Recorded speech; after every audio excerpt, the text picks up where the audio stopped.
Hello my dear children, this is Shivani, your English teacher. This video is for class 8.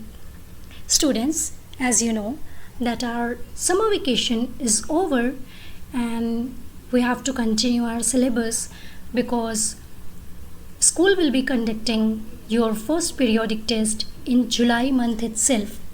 So we do not have any time to waste. So from today onwards, we are going to start revision. First of all, we will revise all the chapters that we have already completed and then we will move further to our syllabus. So, today I am making this video for revision set 1, that is of literature. Okay, so we will just briefly discuss and revise all the chapters. Students, before starting today's video, I would like to give you one very important information that is very important for you, that all of you have to compulsorily give your attendance in comment section from now onwards. You will write your name, class, section wise in the comment section. Until and unless you will give your attendance in comment section, your attendance will not be there in the school register. So make sure that you give your attendance, otherwise later on it will be a big problem for you.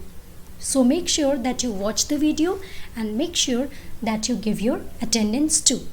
So without wasting any time, let's get started. So the first chapter is My Lost Dollar, written by Stephen Leacock. So the story here is, the author's friend Todd was going for a short stay in Bermuda. Just before his departure, he borrowed $1 from the author to pay off the taxi. Okay, I hope you remember this story, but even if you forget this story, no problem. I have a short summary of every story for you. When Todd wrote a letter from Bermuda, the author expected a dollar bill in the envelope. But what happened? 12 months go by. Todd has returned from Bermuda but has not bothered to return the dollar to the author.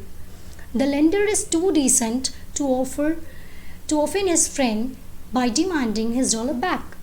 And it's quite obvious, isn't it? If somebody would take money from you, you would not feel comfortable to ask them again for your money.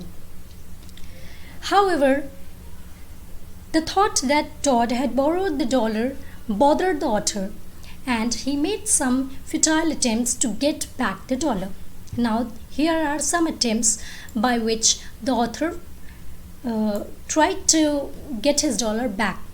Firstly, he went to the railway station to receive Todd when he returned from Bermuda. He found Todd very cheerful, but at all ashamed that he had not returned his loan of $1. Later, during an evening tete-a-tete, the author raised the topic of the American dollar and asked whether it was used in Bermuda too. Todd did not get the hint about the unpaid dollar. Now, tete-a-tete, what does this mean? This means a conversation on internet or on a call. One day, Todd is disapprovingly observed that Poland had defaulted its debt. The author was very much upset that Todd did not recognize his unpaid debt. Annoyed at Todd's irresponsible attitude, the author wrote off his loan dollar and added Todd's name to his list of defaulters of $1 loan.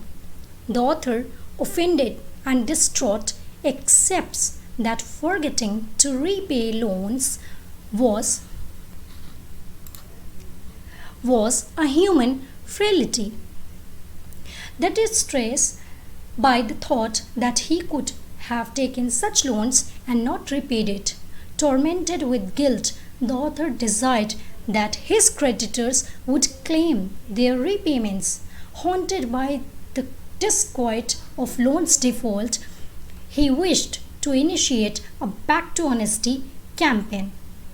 He is persuaded that honesty should be the core of all the nations seeking greatness. The author did not desire his forgetful friend to know the agony that he had undergone because of the non-payment of the debt, and exhorted his readers not to bring the copies of the story to the University of Club Montreal, patronized by Major Tom. So, this story was about our author.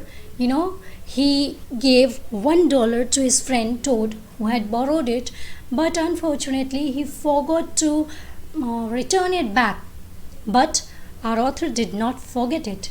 So he was quite disturbed and frustrated with this incident, and he decided to start a back to honesty movement where he would return the money that he had borrowed, sometimes from his friends.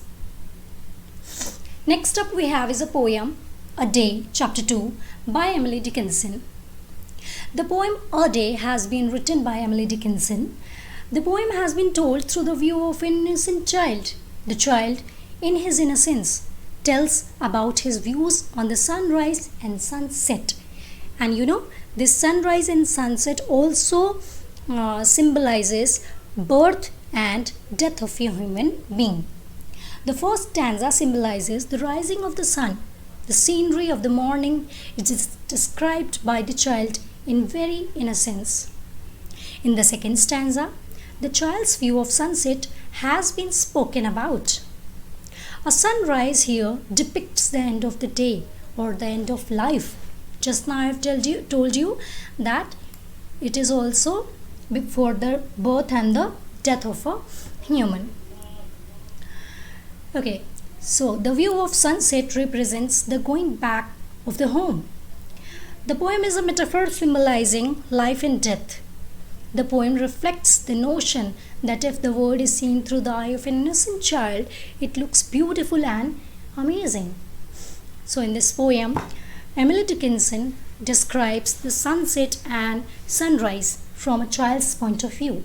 And somewhere sunrise depicts as a birth of a human being and sunset depicts as a death of a human being. Okay, so the whole poem revolves around the circle of life and death. Next up we have another poem.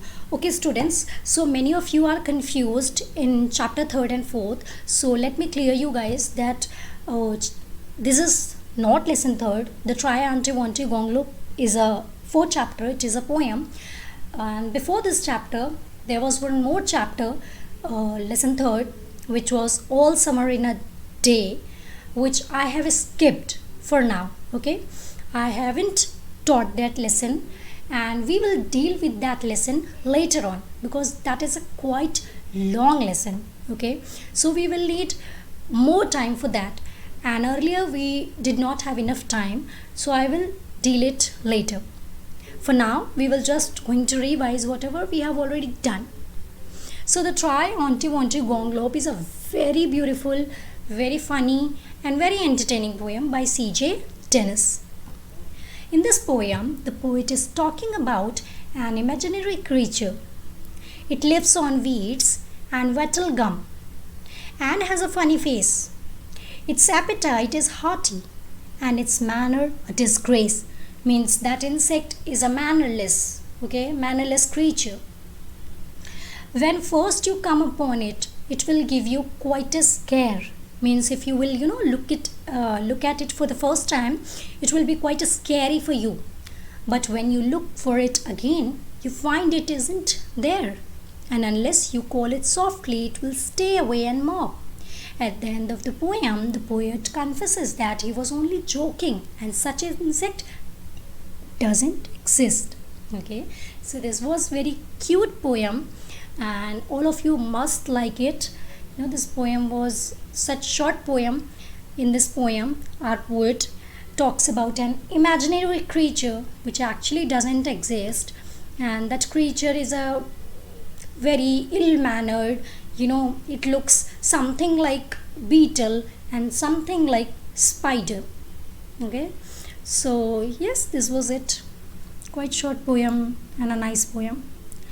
Okay, so last but not the least, we have another lesson, The Word in a Wall by Zaral Darrell. The Word in a Wall is a story about a boy, Zaral Darrell himself, who finds a wall near his home.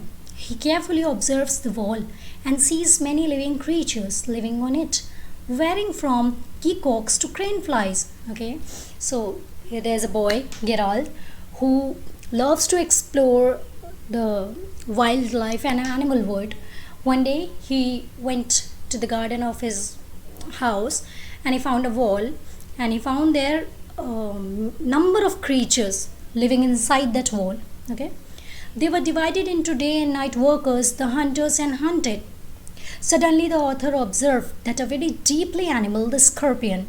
He was tempted to take it home, but knew that his mother won't allow him to do so. He took a matchbox, put the scorpion inside, and headed for home. When he reached home, he carefully placed the matchbox on the table and sat down for the lunch. And what was the special thing about that? What was that? Scorpion. Yes, the most important thing about the scorpion was that on the back of that scorpion, a lot of tiny babies were clinging, and at the first glance, they were looking like a pal fur coat. Okay, but that was not fur coat. It was actually the tiny babies of that scorpion which were clinging on the back of their mother. He took a matchbox, put the scorpion inside, and headed for home. When he reached home, he carefully placed the matchbox on the table and sat down for the lunch. Larry is his brother, having finished, already went to fetch a cigarette. As he picked up the matchbox to light it, the scorpion with its babies seized the chance to escape and climbed up on the Larry's arm. There was total chaos, confusion in the house, and everyone was panicking. Because Lucrezia was the only stranger in the house, Roger, their dog, thought that she was the responsible party and bit her on her ankle. Okay, so when everything was in confusion, nobody was bothered to explain anything to Roger, the dog, and Roger thought that the family is being attacked by somebody. And because Lucrezia was the only stranger in that room, Roger thought that Lucrezia has attacked the family, and he started barking at Lucrezia, and also he bit on her ankle. Things weren't very pleasure. Things were okay. Things were very unpleasant. After that, the author was made to round up the scorpions after that for half an hour. The author left them back on the wall. The family retired to the drawing room, and the author and the Roger spent the afternoon on the hillside. So this was the last chapter for the revision. One more lesson is there, and education is science, which I'll explain in my next video, and then I'll give the question answer of that video also. So student, this was it for the revision, and if you have any sort of question, please do comment and let me clarify all your doubts. Okay, take your studies very seriously, give proper attendance, and yes, this is it. In the next video, we will meet up again with another set of revision class 8. Till then, take care, stay safe.